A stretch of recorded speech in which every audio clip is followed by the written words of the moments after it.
அப்பா பூ எடுத்துட்டு சடனா சரி நீ பூ மார்க்கெட் இன்னைக்கு போயிட்டு வா அப்படின்னு சொன்னாங்க. டக்கு டக்குன்னு ரெடி ஆனது. இன்னைக்கு பார்த்தீங்கன்னா ஒரு ரேண்டம் விளாக். நான் பூ மார்க்கெட் போயிட்டு வந்தேன் அந்த டிராவல் தான். சரி இப்படி கிளம்பி கவர்மெண்ட் பஸ்லேருந்து இங்கேருந்து கிளம்பி உள்ளூர் போய் மாறிட்டேன். அதுக்கப்புறமா பூ மார்க்கெட் போகிற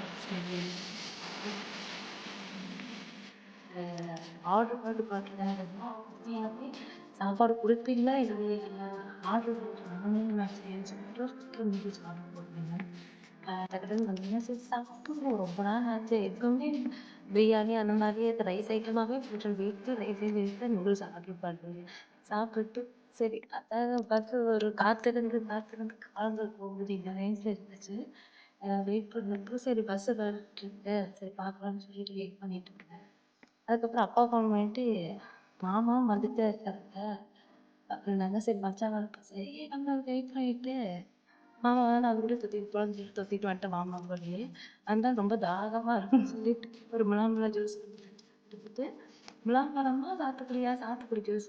அப்புறம் வீட்டில் வந்து கொஞ்சம் பூ இருந்துச்சு மிச்சம் இந்த பூ இருந்துச்சு. சரி நாளைக்கு ஒர்க் போகணும் சரி கொலுஸ் கொஞ்சம் கொடுக்கலான்னு சொல்லி எல்லா பூவும் கட்டிட்டேன். நானும் இந்த வீடியோ ரேண்டமாவே போகுதே அப்படிங்கிறத ரிவ்யூ பண்ணா உண்மையான ரேண்டம் வீடியோனா இதுதாங்க கண்டிப்பா. மறக்காம சப்ஸ்கிரைப் பண்ணிருங்க நம்ம